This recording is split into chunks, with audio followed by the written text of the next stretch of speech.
Hey, it's Mike Matthews, the host of the longest-running self-produced daily podcast on planet Earth that's done by a guy named Mike at Café Anyway in Podcastro Valley. It is Mike's Daily Podcast, and it's FF episode 3030. 3030. C3PO? No. Anthony Daniels? No. But speaking of computers and robots and everything else, Windows XP. I predict a little bit later in the podcast, I forget what Windows XP was called, but it was called Windows XP. Remember that version of the Microsoft Windows operating system for personal computers, the XP standing for Experience. I never knew that. Microsoft released Windows XP back in 2001. I guess we called that 2001 back in the day because of that movie, the Space Odyssey one. I'm sorry, Dave, I can't do that for you. XP replaced Windows 2000 and the Windows ME, or ME, which helped bring the versions of Windows all together, the NT and 9X versions. I don't know what those were. I was really handling computers in the XP phase. Everything else. Remember the monitors, how big they were? Yikes. It was replaced then by Windows Vista. Windows XP was. So they were just going with these names in 2006, which we were calling 2006 back then. Windows XP was the second most used computer operating system in the world as late as 2012. And as you know, soon we will have the Windows 11 taking over Windows 10. They'll stop updating. They'll stop doing anything with it. And we'll all have to move over to Windows 11. Thank you, Microsoft. Unless we're on Apple. When that happens, if that's what's happening, then you're just laughing at me talking about all this Microsoft stuff. But Microsoft stopped supporting Windows XP as recent as 2014. But they did do some security updates in 2019 to address ransomware threats and to address major malware threats. And Microsoft and authorities warn users against using Windows XP in general. But it has remained a popular operating system around the world for a long time. And there you go. You know what else has made the world so happy? Is the place known as Café Anyway that you can only get to on this podcast. And the only way to get to it is by me opening the door for you. You're welcome. Here we go. And, please, after you. Café Anyway. Welcome to Café Anyway. Mike's Daily Podcast. Episode 3030. 3030. 3030. That's awesome. Mike's Daily Podcast. I would say that's the only time that's going to ever happen, but then we're going to do 3131, hopefully, and that will change all that.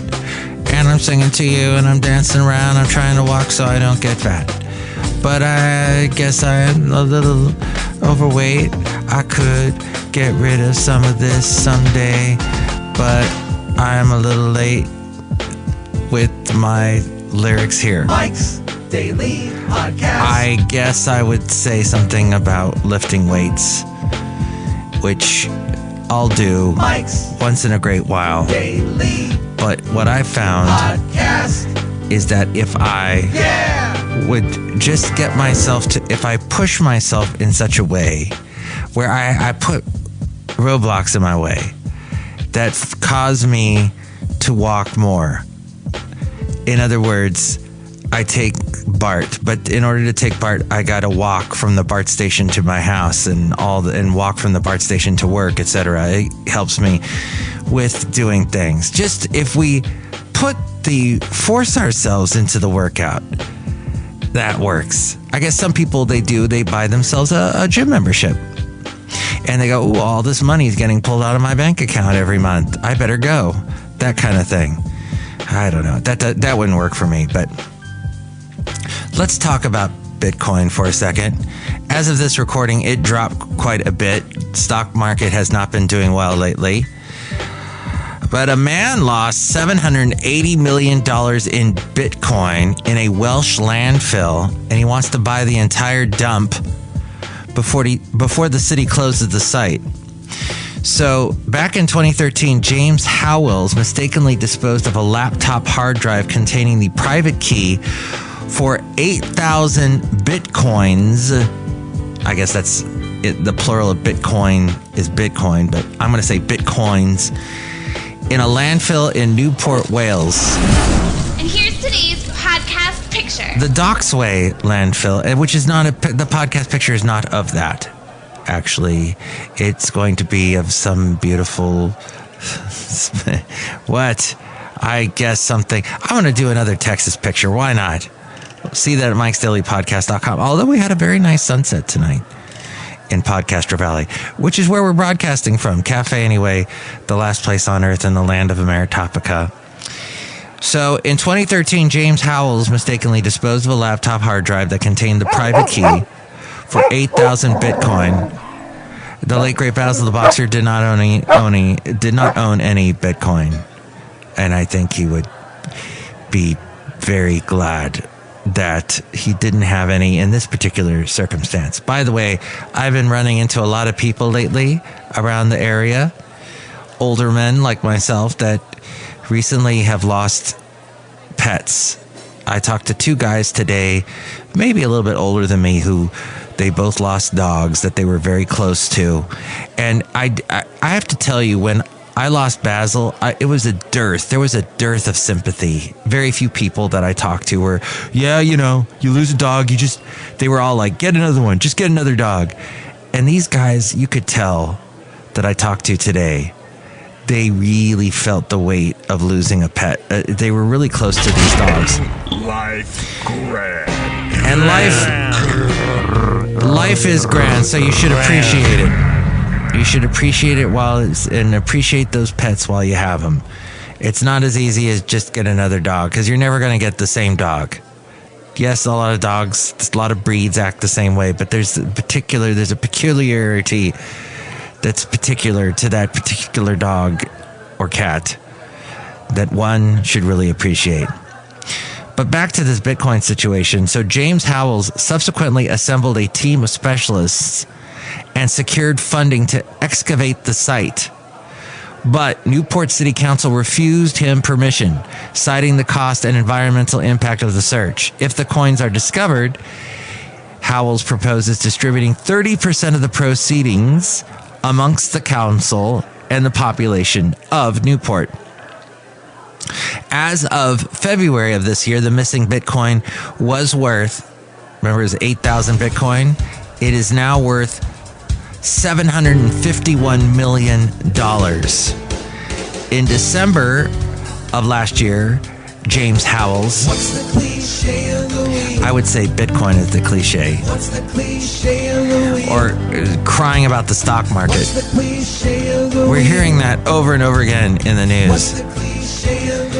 And then, like, the stock market took a big drop a couple weeks ago with the whole the DeepSeek AI that was allegedly this AI in China that you could do everything that American AI like ChatGPT can do, but for less expensive chips behind it, which made the AI chip manufacturers, all their stocks drop. But then some people, hey, they picked up the stock and it started to go back up again. But then everything's dropped recently as of this recording. So it's just, the stock market is a thing. In the long run, it tends to go up, all the experts say. So to worry and go, oh my gosh, it's going down and it'll go into the ground and fall in a hole and get sucked into the middle of the earth is just fatalistic and doom scrolling and alarmist. But James Howells sued the council for £495 million, with the council contesting that the device is now in its property. This device that has Bitcoin that is worth $751 million. The attempted recovery of the missing Bitcoin has been likened to a digital treasure hunt.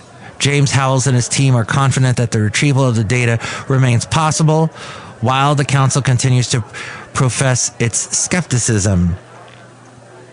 Following a hearing, the High Court dismissed Howell's claim in January of this year, ruling that it had no prospect of success. Bitcoin, the first decentralized cryptocurrency, first was announced to the world in October of 2008 with the white paper by Satoshi Nakamoto called Bitcoin, a peer-to-peer electronic cash system. As we go outside a Café Anyway, where we bring you Mike's Daily Podcast, somewhere in PodCastro Valley in the land of Ameritophica. The implementation of the protocol as a peer-to-peer network then happened in the next year, January of 2009. Mike's scavenger hunt. I'm looking through this story here. Bitcoin, this white paper was announced in October, so a few months later, there was the peer-to-peer network protocol, and that was launched as a significant digital currency that uses cryptography to verify blockchain transactions and record them in a public ledger. And that's about all I know, because I pulled that from Wikipedia. James Howells, a Welsh computer engineer from Newport, was influenced at a young age by his mother, who was involved in the production of microchips. So by his teens, he was a regular user of the internet, and he began building computers at the age of 13. Wow. And then he was a Napster user. That was around the time the Bitcoin inception was happening in 2008. He was a Napster user. Remember people using Napster back then and getting all the free music? For your entertainment, I just thought that was amazing. The one, I wasn't doing it, though. only, Mike Matthews. People were going to jail. People were getting fined big chunks of money for that. Oh, yeah, I'm Mike. Hi. Thank you for that announcement. James Howells taught himself about Bitcoin in December of 2008, so early on. Because just a few months earlier was when that white paper came out with the first birth of Bitcoin by Satoshi Nakamoto. And he began studying the concept after the 2008 bank bailout. Remember that? When everything was crashing and the economic downturn that everybody's worried about happening again. Well, they're always worried about it happening again. And every couple of years they go crazy. But Howells considered flat currency a scam, favoring the vision of Bitcoin. He became an early adopter of the technology by 2009, and by 2013, this was his tip. He was living in Newport with his 3 children and then partner Hafina Eddie Evans, and the two later broke up, with Eddie Evans leaving with the children. Oh, wow. So in 2021... less than 10 years later, he worked from home maintaining emergency response systems in Wales. And then a year later, he described himself as a cryptocurrency and blockchain project manager. But he started mining Bitcoin all the way back in 2009. So within a few months of it being born. And he was using a Dell laptop running on what they call the Dell XPS. So was that working on the Microsoft what was the first one? Microsoft XPT, whatever the thing was before all the Windows 7 and 8 and all that. Wow. Which caused his device started to overheat. Wow, shuts wow. As my mom would say when I would tell her something surprising, she'd go, wow, shuts wow. So he was mining about 400 to 800 Bitcoin intermittently overnight for 2 months, and that caused his device to overheat. Howells later damaged the device and dismantled it for parts, selling some to on eBay. But the laptop, containing 32 kilobytes worth of Bitcoin private keys, was also used for gaming, and it held music as well as emails and family photographs. Then he was one of only 5 miners at the time in the early days of Bitcoin. So, and now there's how much money is going on? So that's why he wants that. And it goes on there on the Wikipedia. So it just fascinates me. The news Nosebleed section. In this nosebleed section, that this is such a big chunk, and our president is all into it, and it's befuddling. So Shopify has shut down Yeezy.com for selling a T-shirt with a swastika on it.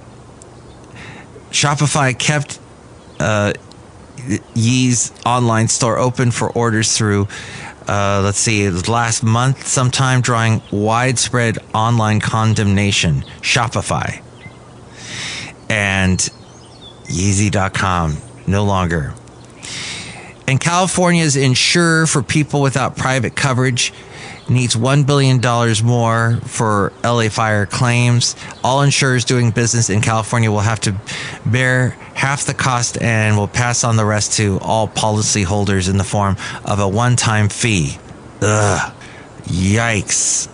Welcome to California. Outside of Café Anyway, somewhere in Podcastro Valley, look who's here. Hello, my gosh, it's Madame Rootabega, and all that stuff about the coins was very interesting. Ooh. Yeah, the guy. Wine. Well, I like it. The whiny white man wine list. Well, I don't know if he's white, but okay. But, people are whining about the Bitcoin going down.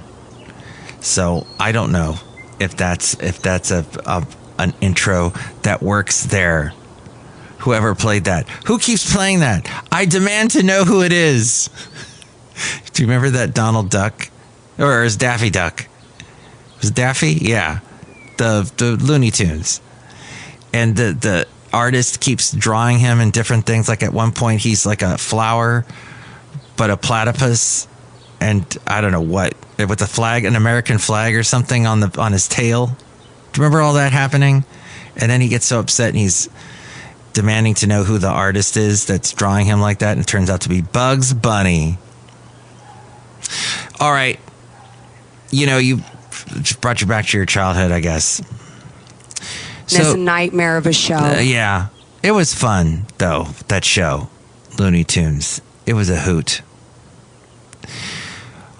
But I guess that people will whine about all types of things, like about having to go back to work, as Gavin Newsom has demanded. Return to office. Orders California state workers back 4 days a week. Governor Gavin Newsom signed an exclusive order mandating that all state agencies and departments that continue to offer remote work require a minimum of 4 days in person. This will begin on July 1st. Exceptions First of all, I just want to thank everyone for joining us here on this show. This is great. It is great. Thank you. Exceptions may be offered on a case-by-case basis, according to the Times of San Diego. In-person work makes us all stronger, said Gavin Newsom, who has also upset people lately with taking a stand on the transgender sports topic. When we work together, collaboration improves, innovation thrives, and accountability increases, he says. That means better service, better solutions, better results for Californians while still allowing flexibility. The order is likely to inflame tensions between the governor and labor unions representing public employees, which have fought back against previous efforts to limit telework for the state workforce. About 95,000 employees continue to work remotely or in a hybrid capacity. Newsom already called workers back to the office at least 2 days a week back in April of last year, citing enhanced efficiency, mentorship, and supervision from in-person work. Now, I would tell you that I love the fact that I don't love, but I mean, it helps me do my job better when I go into the office. Because there are people that, unless I see them face to face, so much gets lost in email, so much gets lost on Zoom, so much gets lost in texting or phone calls. The face to face, that is the only way with things. And if you, okay, maybe, I mean, he's saying 4 days a week. That's nothing. I just don't get it. But there are people that just scream and yell and whine about not being able to just stay at home and be in pajamas and not shower and stink up the place. And then I guess to pick up the kids from school, etc., and all that stuff. So, but hey, at least I didn't bury Bitcoin in a disposal site somewhere. Yeah, he wants to find it, this guy, this Howell guy. Wow. Howell believes that the chances of retrieving the device increased as the value increased. In 2022, he estimated that there was a 80 to 90% chance that the Bitcoin could be recovered if the hard drive was found and the platter was still intact. At the same time, he acknowledged that the device was a needle in a haystack and that the investment from venture capitalists was just extremely high risk. And then it was last year that his legal team stated in court that the metaphorical haystack was theoretically much, much smaller due to the considerable expertise involved in planning its excavation. Have you ever done an excavation, Madame Rootabega? Yes. You ever been to a landfill? Yes. Do you know what a Bitcoin is? No. Yeah, me neither. Even after all that, I don't get it. Look who else is here. Hello there, Mike. This is Valentino. And this is Bison Bentley. Mike, you know what we'd like to tell you today is with all these facts you give us, it's fascinating stuff. And we learn things and then we forget them. Yeah, forget. You know, those teaching moments, those are incredible. They're magical. A teaching moment. So that's when you take something that's actually happening in real life and you take it and you use it to make it a teaching moment to someone that you're trying to teach. And it's like a window is opened up in the brain that allows you to pour in the knowledge. There have been so many times that I've been taught during a teaching moment that it's still trapped in my brain cells. This is what I've discovered. Perhaps I'm wrong. Perhaps the teaching moment is just an annoying thing that doesn't really happen ever. What do you think about all that? Here's the phone number. Call Mike at the Café Anyway hotline. Area code 510-228-4640. Will you shut ups? Liberty Nation Freedom Phone for all. And with all things having to do with Mike's Daily Podcast, we go to the mainframe and hear from A-Frame. Thank you so much for listening. Please learn something new today, at least one thing. Your life will be so much better because of it and enriched and all of that. Mike's Daily Podcast is written and produced and performed by Mike Matthews. His podcast is super easy to find. Download or listen to his show and read his blog at mikesdailypodcast.com. Email Mike now at mikesdailypodcast@gmail.com. See you tomorrow. Bye.